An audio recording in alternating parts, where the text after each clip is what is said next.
Only those with noble lineage can stay in this house. My mother-in-law's words hung in the warm Caribbean air like a toxic cloud. I watched her face twist into that familiar sneer, the one I'd endured for the past 5 years. Next to her, Thomas, my husband, nodded in agreement, his expression a perfect mirror of his mother's contempt. "Darling, I think it's best if you leave," he said, not even bothering to look me in the eye. The fury building inside me was different this time. Not the usual hurt and shame that had accompanied their constant belittling. No, this was something else, something powerful.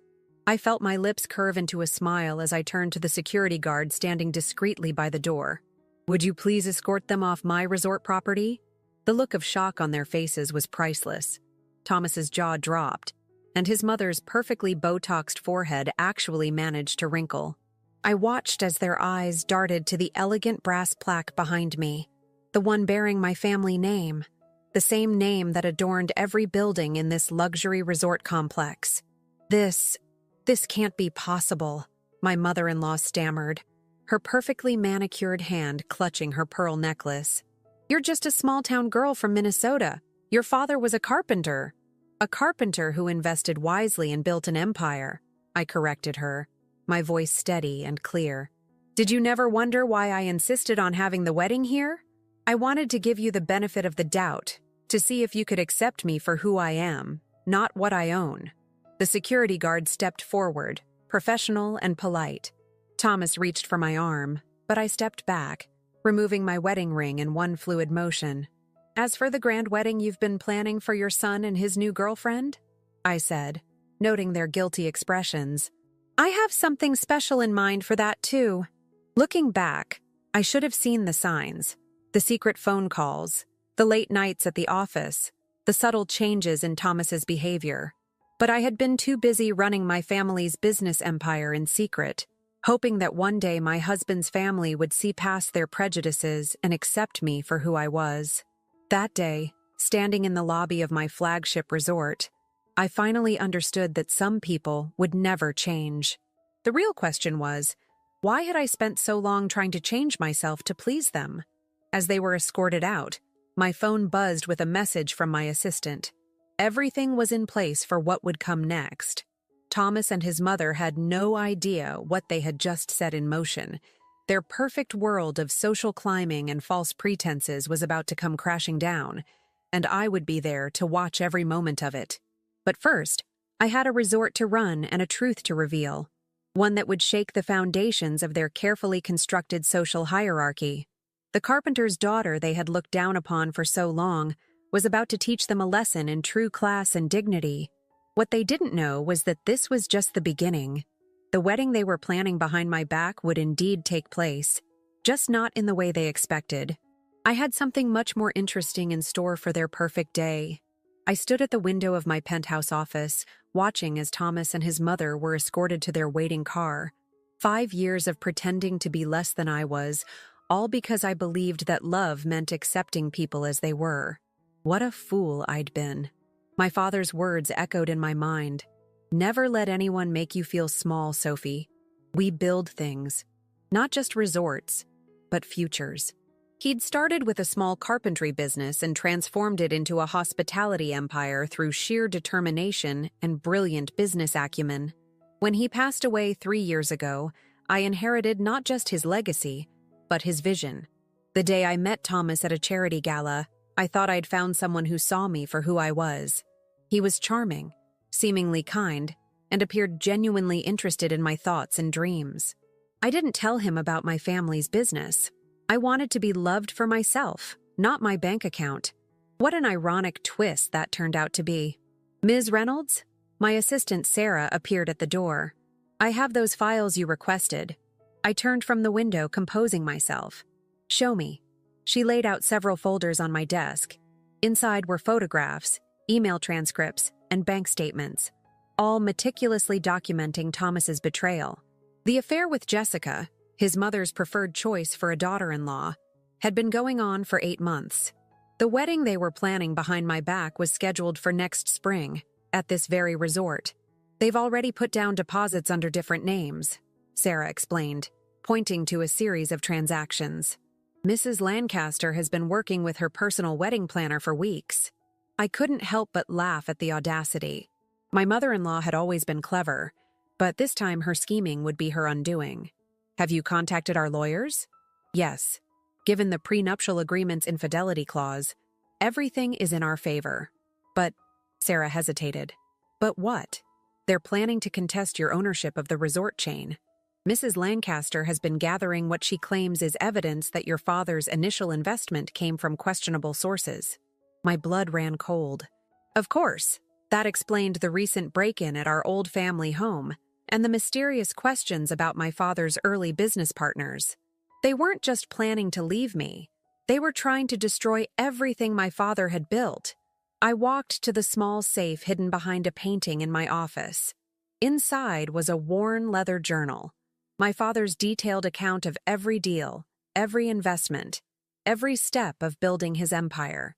He'd known someday someone might question his legacy. Sarah, call Michael at the Times. It's time for that interview they've been requesting. The world should know the true story of how a carpenter built one of the most successful resort chains in the Caribbean.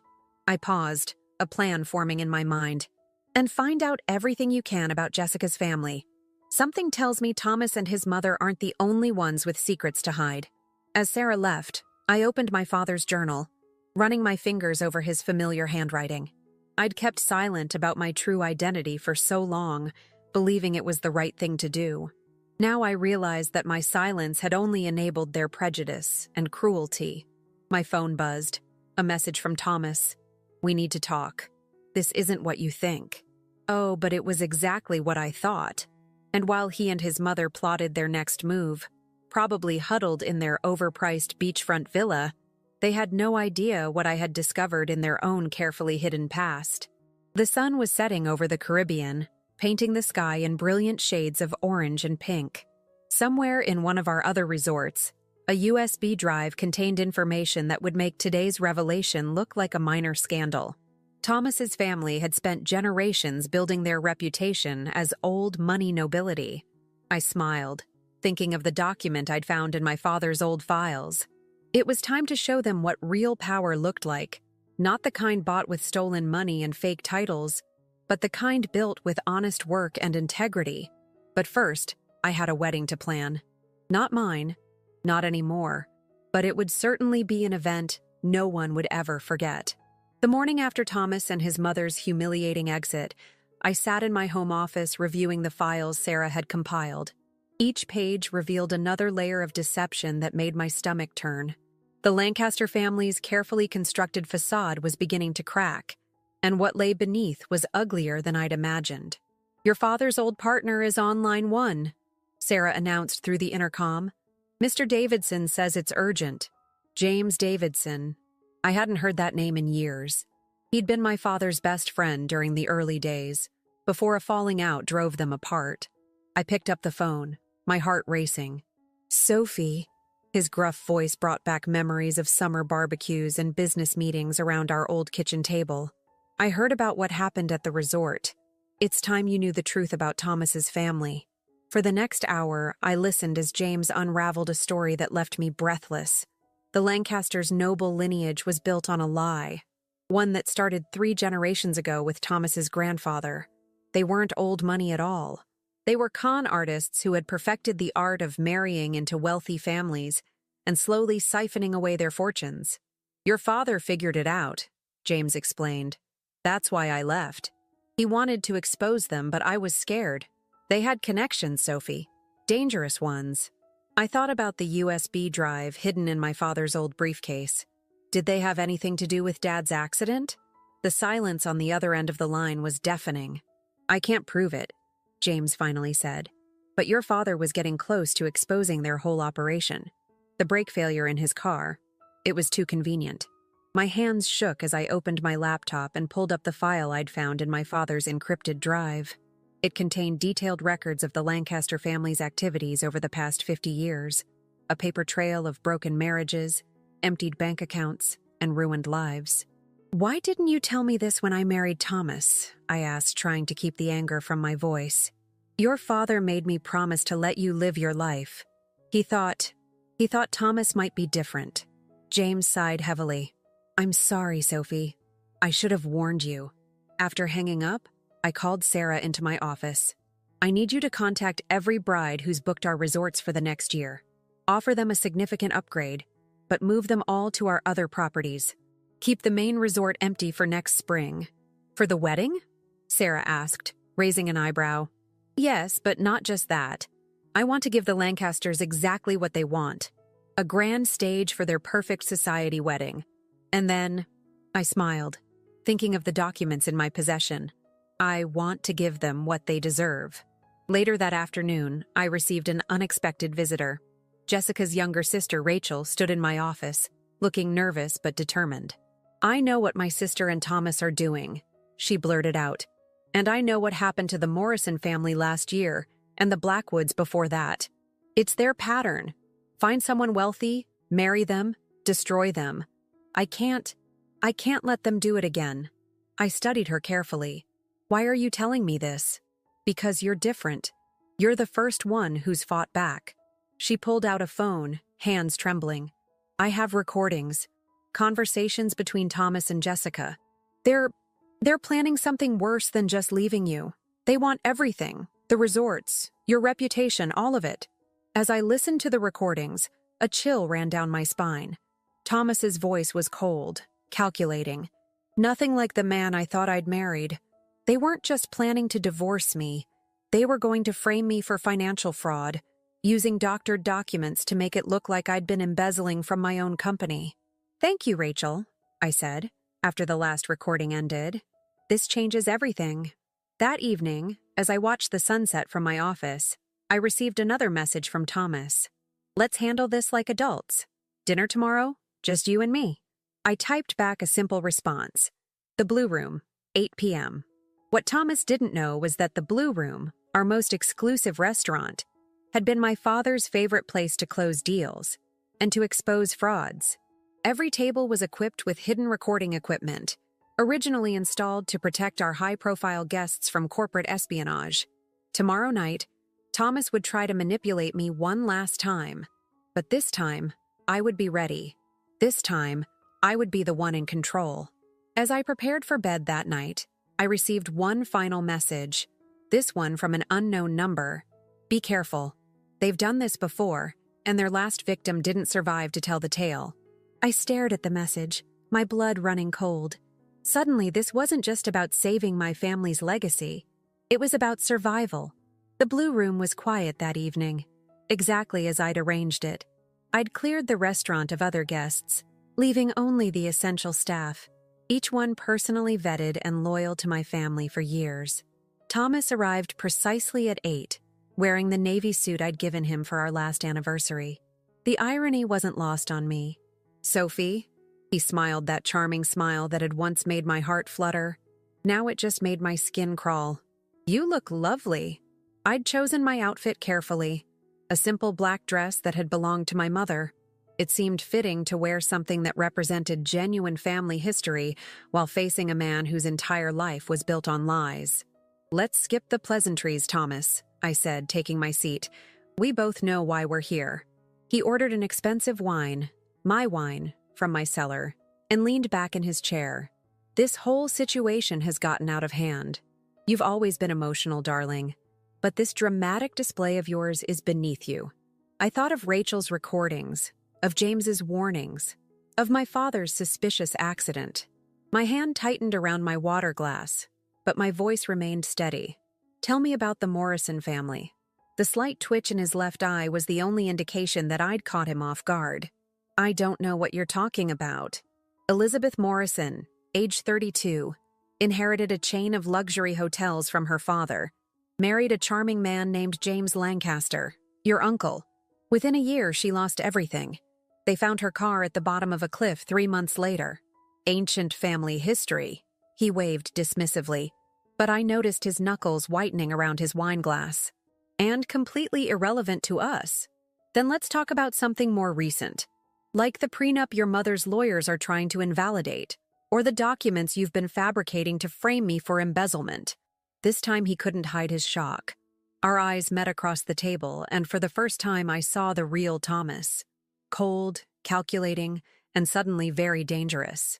"You've been busy," he said softly. "But you're playing a game you don't understand, Sophie. Some things are better left alone. Like my father's accident." The words hung in the air between us. Thomas took a slow sip of wine, studying me over the rim of his glass. "Accidents happen all the time in construction. Your father knew the risks. He knew other things too, about your family, about what happened to the real Lancasters. That got his attention." "What are you talking about?" I reached into my purse and pulled out a single photograph. It was old, yellowed at the edges. A group of people standing in front of a mansion. "Your grandfather isn't in this photo, Thomas, but the real Charles Lancaster is. The man whose identity he stole after the fire that conveniently killed the entire family." Thomas's face went pale. "Where did you get that?" My father was thorough in his research. He believed in knowing who he was dealing with. I paused, letting the weight of my words sink in. He also believed in backups. Lots of them. Hidden in places your family would never think to look. The waiter appeared with our appetizers. Thomas barely noticed, his eyes fixed on the photograph. "What do you want?" he finally asked. "I want you to understand something. Every document you've forged, every lie you've told, every plan you and Jessica made, I have proof of all of it. Right now, it's all safely locked away. But if anything happens to me, anything at all, it goes public. All of it." "You're bluffing." But his voice lacked conviction. I pulled out my phone and played a short audio clip. His own voice discussing plans to frame me for financial crimes. His face went from pale to ashen. "That's just a sample," I said, stopping the recording. "I have hours more. Your mother's involvement, Jessica's role, everything. So here's what's going to happen. You're going to sign the divorce papers my lawyers have prepared.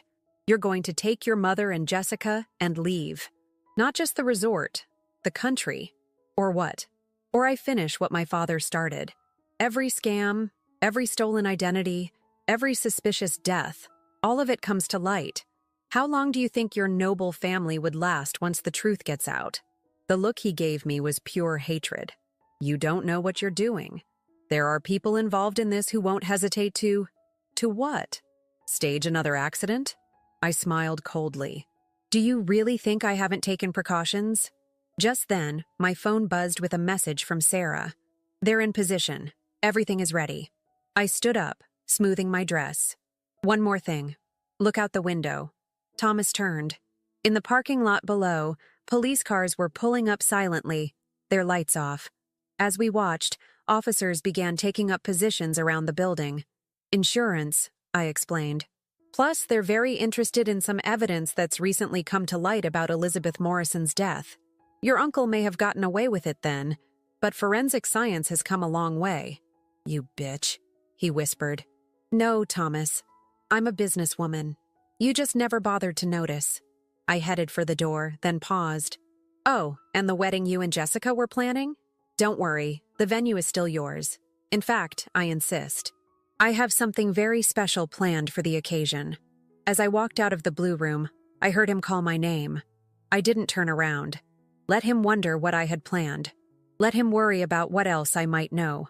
Because the truth was, I was just getting started. I barely slept that night. The adrenaline from my confrontation with Thomas kept my mind racing, replaying every micro-expression, every subtle threat. By dawn, I was in my home office, reviewing security footage from the Blue Room. Something about Thomas's reaction to my mentions of Elizabeth Morrison bothered me. "Ms. Reynolds?" Sarah's voice came through the intercom. "Detective Wilson is here." I'd been expecting this visit. The detective entered my office, looking tired but alert. She'd been investigating cold cases involving suspicious accidents in wealthy families for years. When I'd contacted her department with evidence about Elizabeth Morrison's death, she'd jumped at the chance to reopen the case. "The recording from last night is quite interesting," she said, settling into a chair. "But it's what we found in Elizabeth Morrison's exhumed car that's really got my attention." I leaned forward. "What did you find?" "The same type of brake line damage as your father's car. Too similar to be coincidence." She pulled out a tablet, showing me photographs. We also found traces of a substance that wasn't available when the original investigation was conducted. Something that proves the brake lines were deliberately cut. My throat tightened. Can you prove who did it? Not yet, but... Her phone buzzed. The color drained from her face as she read the message. Mrs. Reynolds, we need to move you to a safe location, now. What's wrong? Thomas's uncle, James Lancaster, the one who married Elizabeth Morrison? He just broke out of house arrest. And your mother-in-law was seen visiting him yesterday. A chill ran down my spine. James Davidson's warnings about dangerous connections suddenly felt very real. Within hours, I was settled into a secure suite at one of my other properties, surrounded by enhanced security. Sarah had arranged for all resort operations to continue smoothly in my absence, but something still felt off. My phone rang. Rachel, Jessica's sister. Sophie, thank God you're safe. She sounded breathless. They're planning something. I overheard Jessica on the phone with Thomas's mother. They mentioned something about a backup plan, something about the resort's opening celebration next month. The annual gala, our biggest event of the year. Hundreds of guests, international media coverage, and the governor, I whispered. The governor always attends. Sophie, there's more. Rachel's voice dropped. I found old photos in my parents' attic. Photos of my father with Thomas's uncle from 20 years ago. I don't think my sister's involvement with Thomas was accidental. I think our families have been working together for generations. The pieces started falling into place. The elaborate con wasn't just about my money or the resorts. They were after something bigger. Political connections, social influence, power that went beyond mere wealth. I pulled up the guest list for the gala on my laptop. Among the confirmed attendees, 3 senators, 2 tech billionaires, and a dozen other high-profile targets. The perfect hunting ground for con artists who specialized in infiltrating wealthy families. Rachel, I need you to send me those photos. And I need to know everything you can remember about conversations between your parents and the Lancasters. As I hung up, Sarah burst into the room. Sophie, you need to see this. She handed me a tablet displaying a news article. The headline made my blood run cold. Questions arise about Reynolds Resort Empire origins. Documents suggest illegal activities. They'd moved faster than I'd expected, already starting their smear campaign. But they'd made one crucial mistake. The documents they'd leaked contained details only someone involved in Elizabeth Morrison's death would know. I called Detective Wilson. How quickly can you get a warrant? For what? I know where you'll find proof of who killed Elizabeth Morrison. The same place they're storing evidence of every other crime they've committed. I smiled grimly. They kept trophies. The detective was silent for a moment. The Lancaster estate? No. Check Jessica's family home. The real mastermind has been hiding in plain sight all along. I ended the call and turned to Sarah. Contact every media outlet that ran that story. Tell them I'm giving an exclusive interview tomorrow. It's time to change the narrative. What about the gala? She asked. Oh, the gala is definitely still happening. In fact, I pulled up the seating chart on my computer. Let's make sure the Lancasters and Jessica's family have the best tables in the house, right where everyone can see them. As night fell, I stood at the window of my secure suite, watching the city lights below. Tomorrow, I would begin dismantling the carefully constructed world of lies the Lancasters had built. But tonight, I had one more call to make. I dialed a number I'd memorized years ago but never used. After 3 rings, a familiar voice answered. Hello, Elizabeth. Yes, the real Elizabeth Morrison. I think it's time you came out of hiding. There's a story that needs to be told, and you're the only one who can tell it. The pieces were falling into place. Soon, very soon, justice would be served.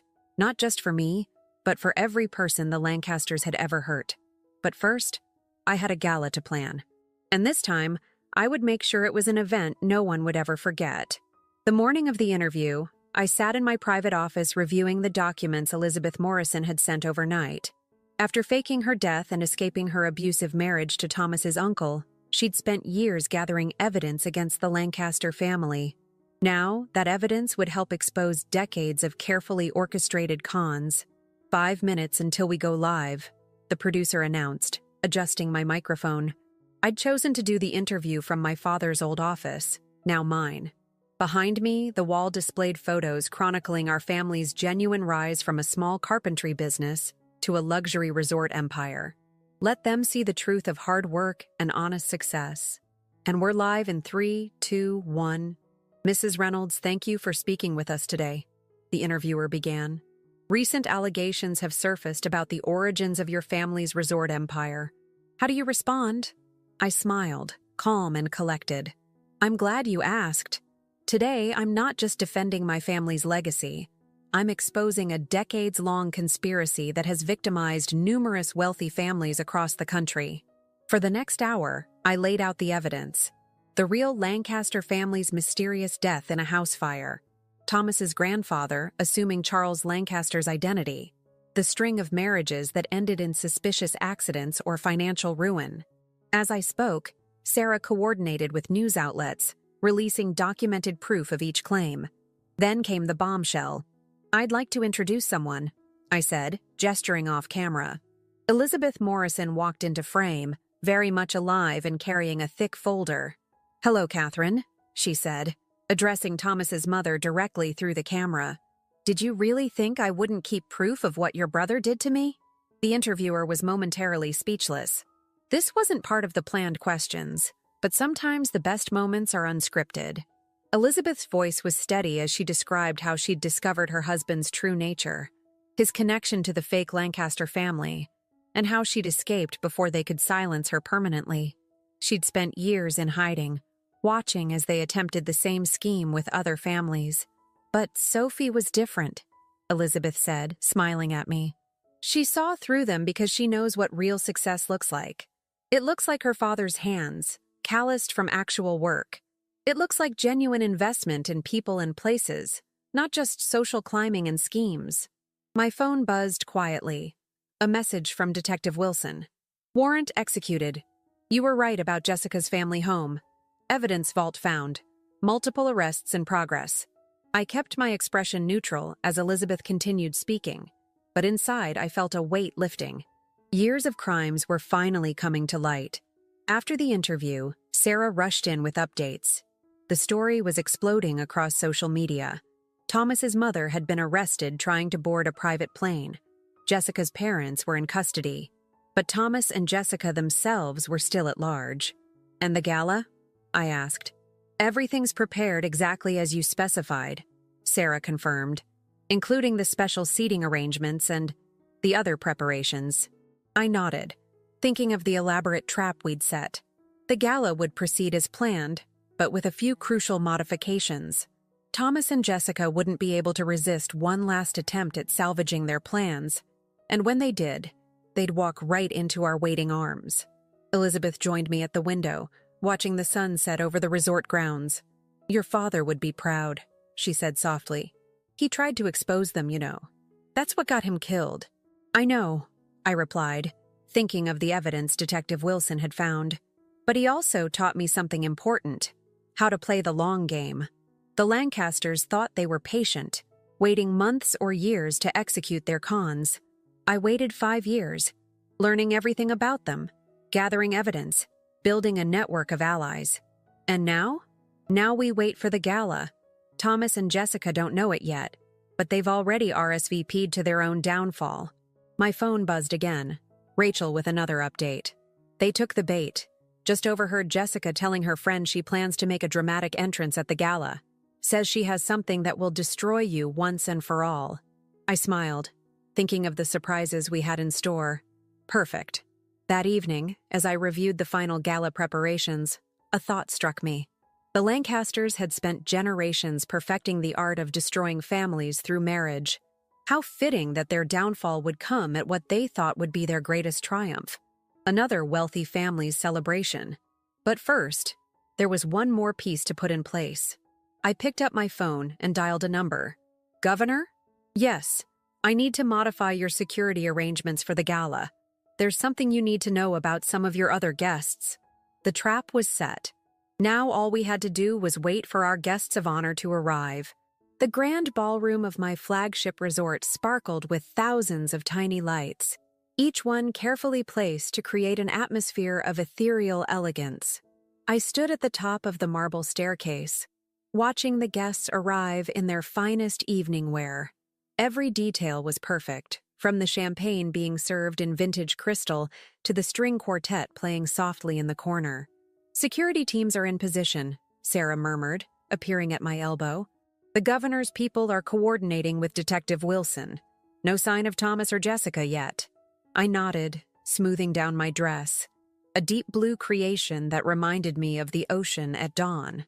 My father used to say that was the best time to make important decisions, when the world was quiet and full of possibility. "Rachel just texted," Sarah continued. "Jessica's getting ready at their family estate. She's wearing white." Of course she was. The irony wasn't lost on me. The woman who'd helped orchestrate my marriage's destruction wearing the color of innocence to its funeral. The governor arrived with his security detail, giving me a subtle nod. He'd been shocked when I'd shown him evidence of how the Lancasters had been manipulating political connections for years, using information gathered from their victims to influence policy decisions. "Everything in place?" he asked quietly as I greeted him. "Just waiting for our guests of honor," I replied, matching his tone. The ballroom filled steadily. I spotted Elizabeth Morrison, elegantly disguised with a silver wig and subtle makeup, positioning herself near the entrance. She'd insisted on being here tonight, wanting to see the family that had nearly destroyed her finally face justice. At precisely 9 o'clock, a murmur rippled through the crowd. Thomas and Jessica had arrived. She was indeed wearing white, a designer gown that probably cost more than most people's cars. Thomas was beside her in a tuxedo, looking every inch the aristocrat he pretended to be. They paused at the entrance, clearly expecting to create a sensation. Instead, they were met with studied indifference. The other guests, carefully briefed, continued their conversations without acknowledging the newcomers. It was the worst possible response for people who thrived on social manipulation, being deemed irrelevant. I watched as they made their way through the crowd, noting how Jessica clutched her evening bag a little too tightly. According to Rachel, that bag contained what they thought was their trump card. Documents they believed would prove my father's business was built on fraud. "They're heading for the governor," Sarah whispered. "Right on schedule," I replied, moving into position. I intercepted them just as they reached the governor's group. "Thomas, Jessica, how lovely to see you both," I said, my voice carrying just far enough to draw attention from nearby guests. "Sophie," Thomas smiled that practiced smile. "Quite a gathering you've managed, though perhaps not for much longer." Jessica stepped forward, her own smile sharp as a blade. "We thought it was time everyone knew the truth about the Reynolds empire, about where the money really came from." I raised an eyebrow. "The truth? What an excellent idea."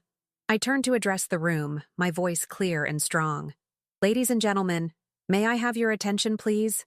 The music faded. All eyes turned to us. "Many of you have read recent stories about my family's business," I began. "Tonight I'd like to tell you the real story, not just of the Reynolds family, but of the Lancasters. And," I turned to Jessica, whose smile had frozen in place, "of the Bennett family's role in one of the longest-running conspiracies in high society." Thomas moved to grab my arm, but found his path blocked by 2 security guards who seemed to materialize from nowhere. "You see," I continued, "this evening isn't just a celebration. It's an ending, and a beginning." I nodded to Sarah, who activated the ballroom's hidden screens. "Let me show you exactly what I mean."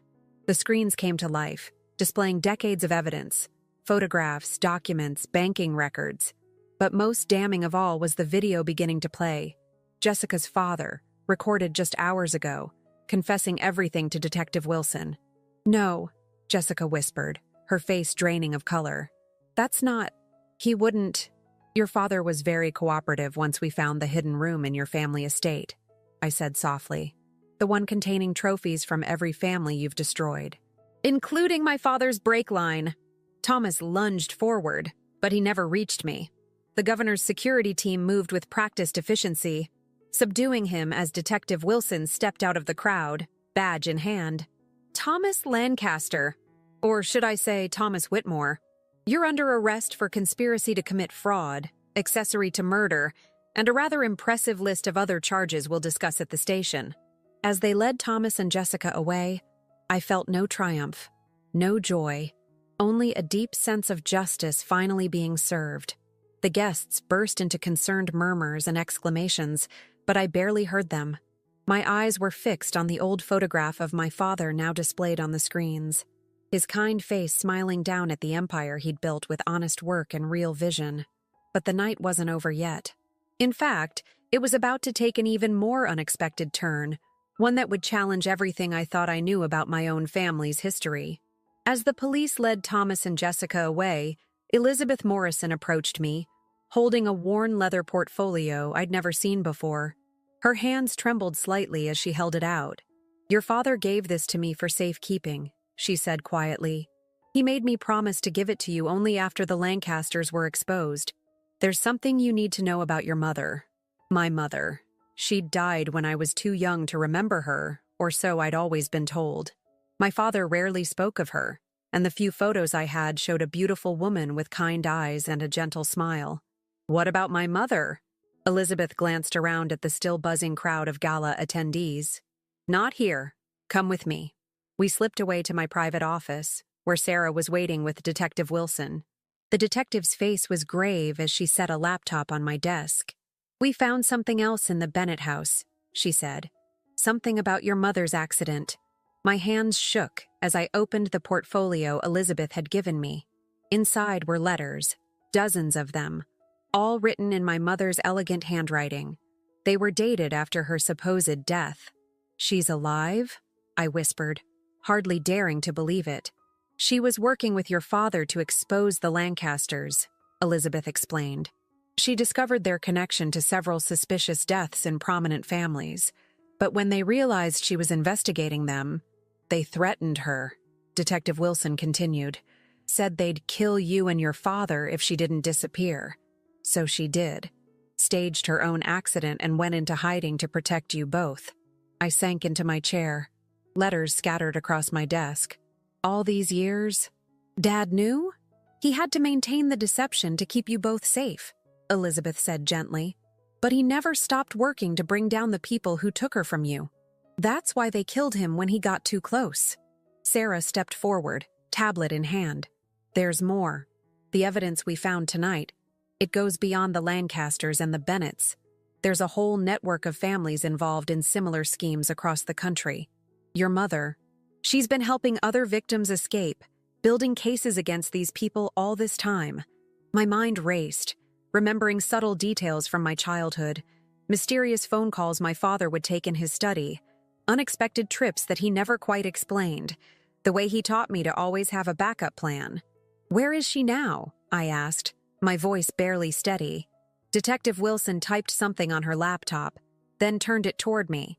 A video call connected, and there she was, older than in the photos, but with the same kind eyes I remembered from the pictures. "My mother. Sophie," she said, her voice breaking. "My brave, brilliant girl. I've watched you from afar all these years, seen you grow into such an amazing woman. I never stopped loving you, never stopped hoping for this day." Tears streamed down my face as I touched the screen. "Mom, I have so many questions, and I'll answer every one of them," she promised. "I'm coming home, Sophie. Now that it's safe, now that you've finished what your father and I started, I'm coming home." A soft knock at the door interrupted us. Sarah opened it to reveal Rachel, looking anxious. "I'm sorry to interrupt, but there's something you need to see," she said. "Jessica, she left something in her cell phone, which the police just found. It's a video confession, but not about what we expected. It's about another family they were targeting, someone at the gala tonight." I looked back at my mother's image on the screen. "Mom, Go," she said with a gentle smile. "Do what needs to be done. I'll be here when you're finished. We have all the time in the world now." As I stood to leave, I noticed something else in the portfolio. A letter addressed to me in my father's handwriting, dated just days before his death. I tucked it into my evening bag. Whatever it said could wait until this last piece of business was finished. Walking back toward the ballroom, I felt different, stronger, more complete. The truth about my mother hadn't erased the years of loss. but it had given them meaning. Every step of my journey had been leading to this moment, to completing the work my parents had started. But first, there was one more family to save, one more truth to uncover. And based on Rachel's expression, time was of the essence. "Tell me everything," I said as we hurried through the corridor. Who were they targeting? Rachel's answer made me stop in my tracks. This wasn't just another wealthy family in danger. This was something much bigger. Something that could change everything we thought we knew about the Lancasters' operation. And somewhere in the crowded ballroom, their next victim was dancing, completely unaware of how close they had come to destruction. The video on Jessica's phone revealed their next target with brutal clarity. The young woman dancing gracefully across the ballroom was Amanda Brown, daughter of one of Asia's most prominent hoteliers. She wasn't just wealthy. She was about to inherit control of a hotel chain that would have given the Lancasters their biggest score yet. They were playing an even longer game than we realized, Rachel explained as we watched Amanda laugh with her friends. Thomas was just the practice run. Jessica's younger brother was being groomed to pursue Amanda. They were planning to announce their chance meeting at tonight's gala. I felt a chill run down my spine. Where is her brother now? Police just picked him up at the airport, Detective Wilson said, joining us. He was trying to flee the country. We found detailed dossiers on the Brown family in his possession. Everything from Amanda's favorite flowers to her father's medical history. I thought of my own experience, how thoroughly Thomas had studied me before our accidental first meeting. "We need to tell her." "Already done," the detective assured me. "Her father's security team has been briefed. They're quietly moving the whole family to a secure location now." I watched as Amanda was discreetly escorted from the ballroom, her bright smile never wavering as she bid her friends goodbye. She had no idea how close she'd come to losing everything. Just like I hadn't known, all those years ago. With the last potential victim safe, I could finally turn to my father's letter. My hands trembled as I broke the seal. "My dearest Sophie, if you're reading this, then you've done what your mother and I couldn't. You've exposed the truth about the Lancasters. I know the cost has been high. The pain of betrayal, the years of doubt and loneliness. I wish I could have spared you all of it. But you were always stronger than I gave you credit for. Like your mother, you have a steel core beneath your gentle heart. That's why I left you the resort empire without telling you the whole truth. I knew you would either find your own happiness with Thomas, if he proved different from his family, or you would be strong enough to uncover the truth yourself. Your mother didn't die in that accident, Sophie. She chose to disappear to protect us. Every major business decision I made, every expansion of our resort empire, was part of a larger plan, creating a safe network for victims of families like the Lancasters. Each resort has a hidden protocol, known only to a select few staff members, to protect and evacuate people in danger. The real legacy I leave you isn't the hotels or the wealth. It's this network of safety and justice. Your mother has been running it from the shadows all these years. Now it's time for you both to step into the light. I'm sorry I won't be there to see your reunion. Know that everything I did was out of love for you and your mother. The evidence you found, the allies you gathered, they were always there, waiting for you to be ready. Be happy, my darling daughter. Be strong. Be free. All my love, Dad. Tears blurred my vision as I finished reading. Sarah quietly handed me a tissue. "Mrs. Reynolds?" A staff member appeared at the door. "There's someone here to see you." I didn't need to ask who it was. I could feel it in my heart. My mother stood in the doorway, looking exactly like her image from the video call, but wonderfully, incredibly real. For a moment, we just stared at each other, 20 years of separation hanging between us. Then she opened her arms, and I was running to her like a little girl, breathing in her familiar scent of jasmine and home. "My Sophie," she whispered, holding me tight. "My brave, brilliant girl." Later that night, long after the last gala guests had departed, my mother and I sat in my father's old office, our office now, planning the future. The resort empire would continue, but with a new secret mission, providing sanctuary for those escaping situations like mine. Elizabeth Morrison would help us identify and assist other victims of similar schemes. Thomas, Jessica, and their entire network would face justice. But their downfall wasn't the end of my story. It was the beginning of something far more important. "What do you think, Sophie?" my mother asked, looking over the plans we'd drawn up. "Are you ready for this new chapter?"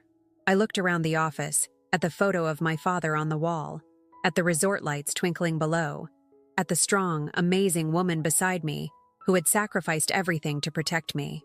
I thought of all the other families we could help, all the lives we could save. "Yes," I said, squeezing her hand. "I'm ready." As dawn broke over the Caribbean, painting the sky in shades of hope, I felt truly at peace for the first time in years.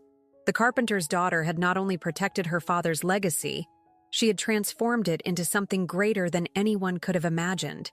And this time, I wasn't standing alone.